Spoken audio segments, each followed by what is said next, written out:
Hello. Can't tell if I'm sick or not. Hello, welcome back to the studio again. Today I'm gonna make a tattoo flash sheet and tell you about the time I was a licensed tattoo artist. I forgot my tablet. I'm gonna show you kind of the project I got going on right now. I thought I would do a flash sheet, which I haven't made one in probably, I think literally 10 years. So it's been 10 years since I've made one, so give me grace, give me mercy, whatever. So I'm just kind of using old knowledge and then kind of like maybe what I would want to tattoo if I did tattoos now. So I just did a couple of sketches and doodles all in separate layers. If I were to go back and do this again, I would probably just start with like a whole sheet as if it was gonna be a full flash sheet and then doodle those things all in relation to each other instead of doing them all separate with a similar idea. But anyway, so I thought I would do this pronghorn, which I'll just flash up an actual image on the screen. So there's a pronghorn with sunflowers, and then I liked this idea of this buffalo. I saw a picture of a buffalo with like sagebrush stuck in its horns, so that is that. And some echinacea, because it's my favorite flower. And this bull with hearts on it, because it was just Valentine's Day. And I wanted to do a cow, and I thought he was cute. And then this elk foot caught in a barbed wire fence. So I just did them digitally, which makes it really easy to like sketch it and edit things quickly. And you can also like figure out your shading and coloring in a digital space before you put it physically down. So you get to figure some things out. There's some stuff with these designs I would change if I were to redo them and do them again, because there's a couple where I'm like, they'd have to be a pretty significant, I wouldn't say significant, but they'd have to be a certain size to be tattooable based on like some of the details like the pronghorn and the leaves. And I'd say the bull would have to be fairly big just because of like the rows. If I were to make it smaller, I would get rid of the rows and it'd probably be doable. But after I drew them up, got the coloring down and the shading down, I brought them in and kind of like mocked up what I might want my flash sheet to look like. So this is why if I were to go back and do it again, I would start it out as a page and then I would make a grid and then make the flash inside of it.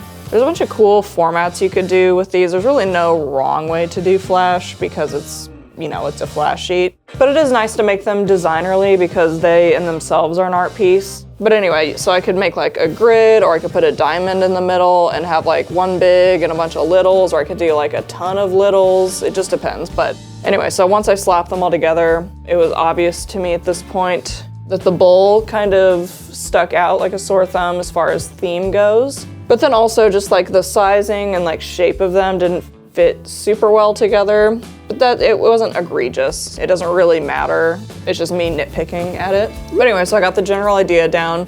And what's nice too when you make tattoo art digitally first is you already have your line art for whenever you're tattooing. So if someone's like, I want that, you don't have to trace it and get the lines. You can just be like, oh, you want buffalo? And then I go in, I turn off the color layer, and now I have my lines for my stencil, and I can just print this out in the size it needs to be and then just make the stencil. So that's why making that digitally is nice as well. After I did that basically. I made the stencil line art of it, and then I taped it to the back of this page, traced it onto the watercolor sheet. So I just used like a big sheet of watercolor paper. I don't think there's any standard for, hold on.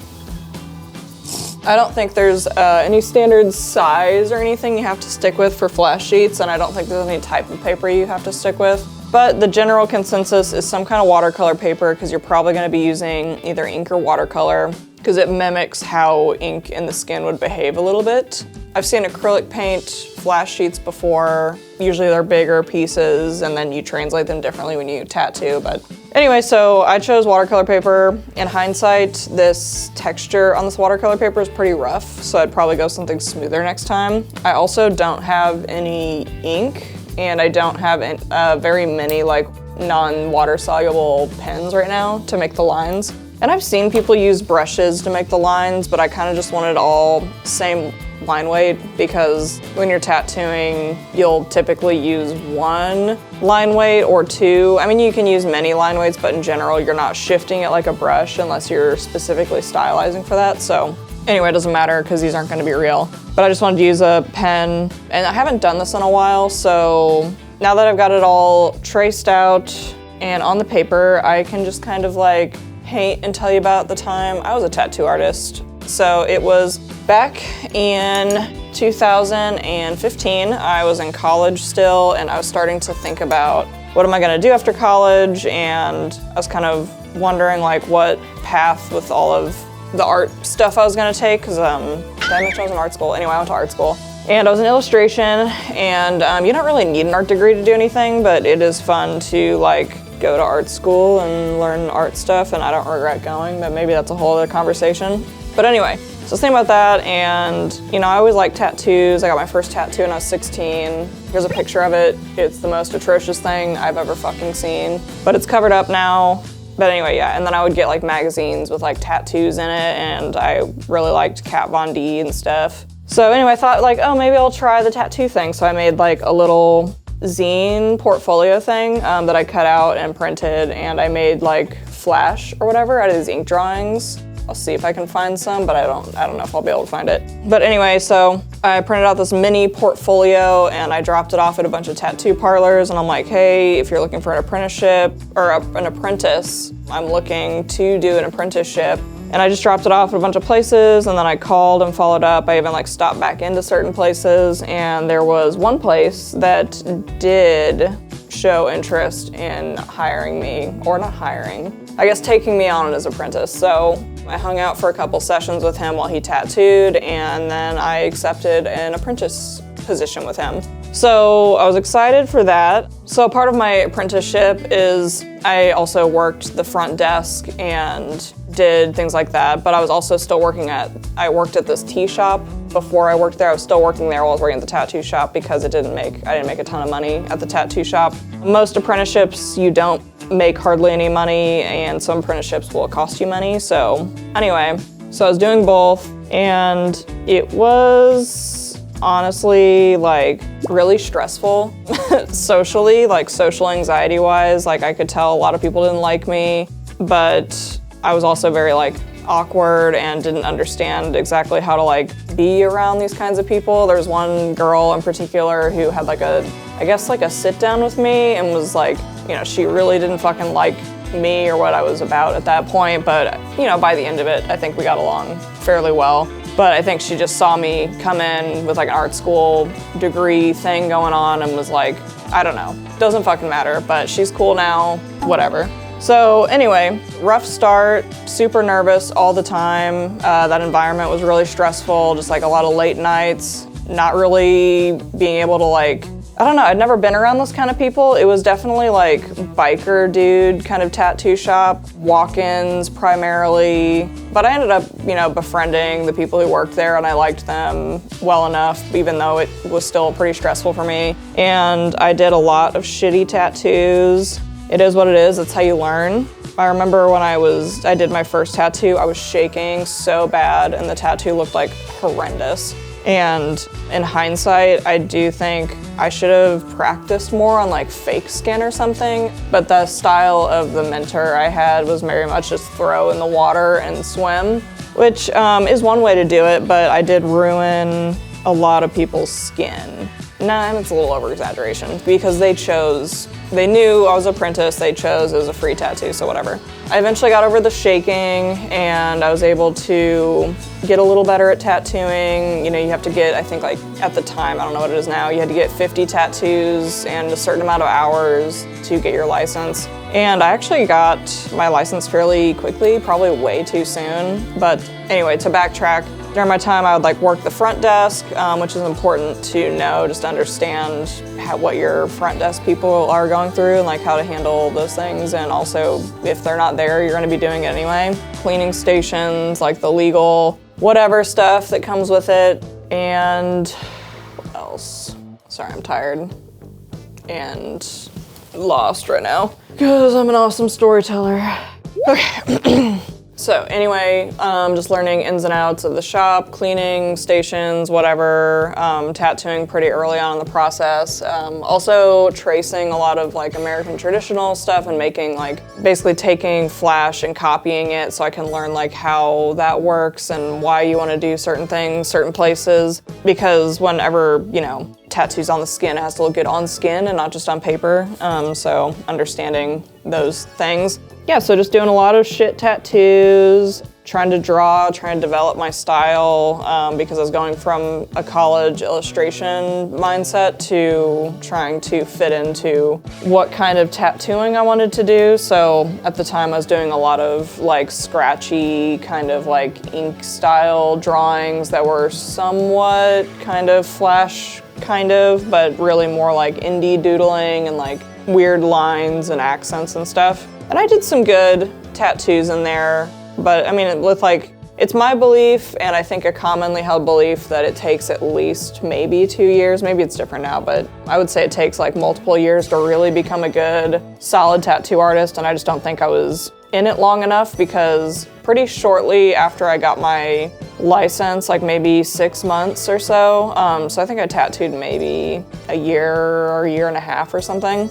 I went to, so I was tattooing, I was an officially licensed thing. I wasn't honestly having a good time at that point, just with school and with the shop. I would have to stay late a lot and like babysit this other tattoo artist who was really slow and couldn't be trusted to be alone. So I was just there late a lot, while also trying to go to school, while also just anxious about, because I was gonna graduate in a semester, and I was just really anxious about money and like actual career stuff and wondering if the tattoo thing was working out for me because, you know, I was just young and I didn't have like any knowledge about building clients or had any self-confidence whatsoever. So, you know, that'll do it. So anyway, I go to San Francisco to see my dad for my birthday and Christmas because they're like basically the same day. And, you know, I'm working on my portfolio for, there's this opportunity to do an internship with this like graphic design company. And so I'm working on my portfolio to apply for that the whole time I'm there. So I'm like playing both sides. I'm like doing this tattoo thing while also kind of like trying to become this corporate person on the side because I'm just covering all these bases to make sure I'm okay because I'm in this place in my life where I'm like super financially insecure and I've never been financially secure. So I'm reaching this point where I'm like, okay, the you know, end times are near because college is almost done. So now it's like I need to have real money and a real job. And so I was like hustling to try and get that done. So anyway, I come back from San Francisco and I decide to apply for that internship and I end up getting it. So I quit tattooing to do the internship. It was for a lot of reasons. Whenever I think about why I quit, it was for just a combination of a bunch of little things that just made it to where I just made that choice and didn't continue tattooing. And it was a combination of the financial stress, wanting to be financially secure. It was out of self-confidence issues. I felt really stressed out every time I did a tattoo because I was like, man, I'm putting this on someone's skin forever and I hope it looks good. And it was really stressful and like dealing with clients. There were walk-ins a lot, which is good for you to do, but it was really hard for me at that time to kind of like, this is something about me in general, I'm a huge people pleaser, so when people come in, I'm like so stressed that like I'm gonna make them upset or like not perform well or something. So anyway, so there was that. And then just in general, my mentor was like a super volatile person. So one day they'd be super happy-go-lucky, and then the next day they're throwing something against the wall, or maybe in the same day they started out happy and then randomly a split hair trigger. Now they're throwing something at the wall over something that feels like insane to throw something at the wall over. So that was really stressful. And then yeah, just the lifestyle of just like staying up super late all the time and drinking and like the biker dude bro culture. I've noticed today there's a lot more women and queer people and whatever in tattoo shops, and it's a lot less that vibe. And it feels like more relaxed in general. So, and not that I have anything against it, because like I love American traditional and like Japanese traditional and all that stuff. So that's the style I like, but at the same time I don't want a bunch of like 50-year-old older dudes who are like looking down on me because I'm like a small woman coming in to get a tattoo that isn't cool. So yeah, it was that, and then yeah, I was just too young. I didn't know how to handle being my own business, basically, like making social media and making art, and also reconciling like I wanted to do illustration and paintings, and do I have time to do that on top of tattoo art and whatever. So it's all those anxieties and all these things, and it all compounded into this little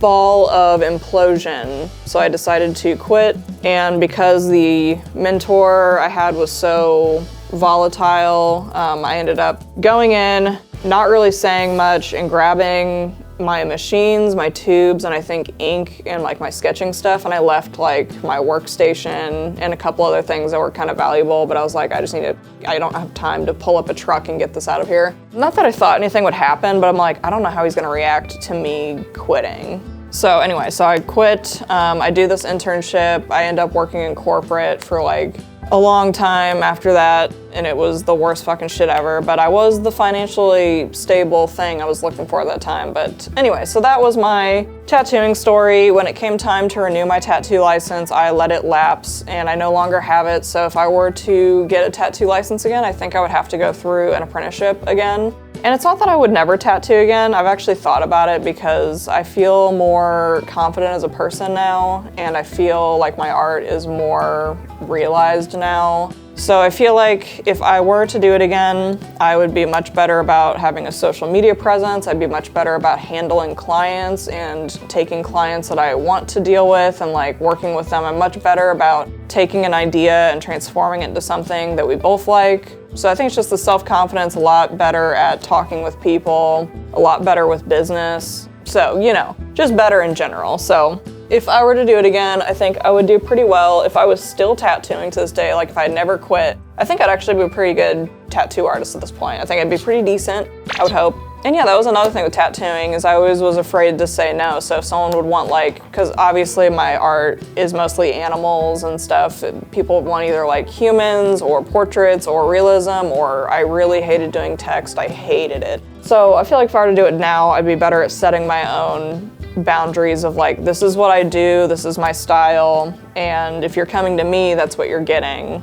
So here's what I can do. If you don't like it, then I'd pass them off to someone else. But that's called maturing, and I wasn't mature. So it is what it is. I thought it was a cool experience. I think it taught me a lot about myself and like what I needed to improve on and what was important to me at the time. And now I don't have to wonder what ifs, you know, because I tried doing that, and I tried doing corporate, and I tried doing these other things and freelance. I just tried a bunch, and I think that is cool and epic. And it's not like I could never go back to it if I didn't want to, so. But anyway, so I finished this flash sheet. I didn't film me doing like the border and stuff on it because it was boring and I just needed a break from trying to film that. So anyway, ta-da, it is done. So with flash sheets, typically the whole, like I said, the whole piece is going to be like its own art piece in a way, because there's something you display and you kind of want to give it a vibe, and also they can be sold as their own piece for art purposes. I'm sure like an OG Ed Hardy or a Sailor Jerry original flash sheet would be quite a pricey item. So anyway, I just did a simple border. Obviously there's a lot of blank space because again, I would probably do the composition differently. But I think for not doing a flash sheet in 10 years, it turned out pretty good. Obviously some things I would change. I'd make this more, I'd probably clean this up a bit and this one up a little bit to be more like a functional tattoo. I'm sure these could work. It's really that small rose. It's like this would have to be a fairly big piece for that rose to not get muddled. This one's not so bad, but yeah, it has to be a certain size. But then also thematically, this one obviously sticks out. I'd probably take this out and put it in like a rodeo themed flash sheet. And then I would keep these and add an additional one, maybe like a coyote with bat wings or something, and make this like an on the prairie flash sheet, which again, like this empty space could also be room for like the title and like a signature. There's a lot of stuff you can do and add to these things. I could also just fill it with color if I wanted to. So anyway, that is the flash sheet. Not too bad for first one in 10 years. A little rough because I used this like Sharpie pen, and I used watercolors, which I switched my palette recently to a different brand just to try, because I hadn't tried a different brand in a long time. Not a fan. I might go back to my classic Winsor Newton stuff. But either way, proud of this. Took a long time. Surprisingly, I'm a pretty slow drawer-y. So that's my tattoo story. I don't regret it. I met a lot of cool people, had a lot of interesting human interactions that helped me grow. I also feel like doing that influenced my art style like a lot going forward. I feel like it's still reminiscent today, how it impacts it as far as like really simplifying shapes and making things really goofy and weird. So I think that will forever be a part of my style and work just because of that brief instance in my life. And I still get a lot of tattoos today, so it's still something I like to get and appreciate. I really love tattoo art. I've met a lot of cool tattoo artists. And through getting tattoos, I've been going to the same guy for a long time in Kansas City, but when I travel, I like to get tattoos, like my most recent one in Japan. I got the barbed wire in Austin. I lived in Portland, so I got like the horse and the salamander in Portland. I got an Alaska tattoo, Chicago tattoo. Anyway, as far as like advice for people who want to become a tattoo artist, I honestly don't feel qualified to give advice because I haven't done it in so long, that I feel like what would get you into that world is maybe different than what got me into the world. I feel like I got really lucky. Okay, let's just go with my opinion. Here's my opinion on how maybe you should enter the tattoo world. I would focus on drawing. I would copy Flash. I would try and make Flash sheets and little Flash, and I would work on that portfolio of art and works. I think it's more important to understand that as an individual. I see a lot of people try and practice tattooing at home. They'll buy a machine and they'll start practicing on the second skin and doing that, and that's great. But I feel like understanding the art is more important because in your apprenticeship, you're gonna be taught how to tattoo anyway under the supervision of a skilled person. And if you go in already understanding the art better, they're gonna have an easier time teaching you the technical stuff. That's my opinion. Like, I guess if I was an artist, what I'd be looking for, but I'm also very art focused, which I guess if you're a tattoo artist, you should also be art focused, but maybe I'm wrong. I don't know. Again, I'm not the most qualified person to talk about this. I was a tattoo artist for like a blip in the history of my entire life. So yeah, I mean, just approach it how you need to approach it. Maybe talk to people around you in your life who work in those shops, or just go work at a shop. Go be the desk person and kind of get a feel for what people are looking for in the industry right now. I think that's probably going to always be the best way no matter what. Even if they're not going to give you an apprenticeship from that position, I think it's good to still understand how the shop's working, what tattoo artists are actually looking for when they're looking for apprentices. And honestly, if you work in a shop and you show interest in being an apprentice, even if your shop isn't wanting to hire you as an apprentice, you know, they know each other, so they can be like, oh, this guy at this shop said he's looking for an apprentice if you're still looking. Or maybe they won't, because some shops can be shitty and they'll be like, well, I don't want to lose my desk person, so I'm not ever going to tell them. But that's me being pessimistic, so whatever. You'll know if they're like that or not. But again, I haven't done this in a long time. I could be totally wrong. So if you are a tattoo artist or someone working in the tattoo industry right now, maybe comment down below, like, what you guys are actually looking for. I just see so often people put in their like Instagram bio that they're looking, or to DM them, and I think that's really the only way to go wrong, because no one who's looking for an apprentice is going to seek you out most likely. But again, maybe I'm wrong. If you're a tattoo artist, let me know down below. What do people need to do to get into this industry that has seen such an influx of new talent and new styles and whatever? So anyway, long story short, rambling, bambling, howdy doo-dah. That's the time I was a tattoo artist. Yeah, that's it. I don't know. I'm gonna be posting these on my Patreon for my patrons. If they want to take it to their own artist, they can use it. Or if you want to go to my Patreon and do a one-time buy, I will have that available as well. If you want to take these, I highly encourage you to take these and go to an artist you like and trust and have them interpret it for you, because I always love taking ideas of my own or images I like and having the artist interpret it in their style, because usually the reason I go to an artist is because I like their style. And I will treasure it forever if it is their style and not mine. So that's all I got today. I hope you enjoyed that little story of mine and one of the many bajillion jobs I've had. I've been so many things. I am a jack of all trades and a master of none in some ways. But with that, I will leave you with, actually, he's been in my coat the whole time. He just crawled out the second I want to do this. It is time for the Rocky Tax, and he's extra floppy. Goodbye, everyone, and stay safe, happy, and healthy. Bye.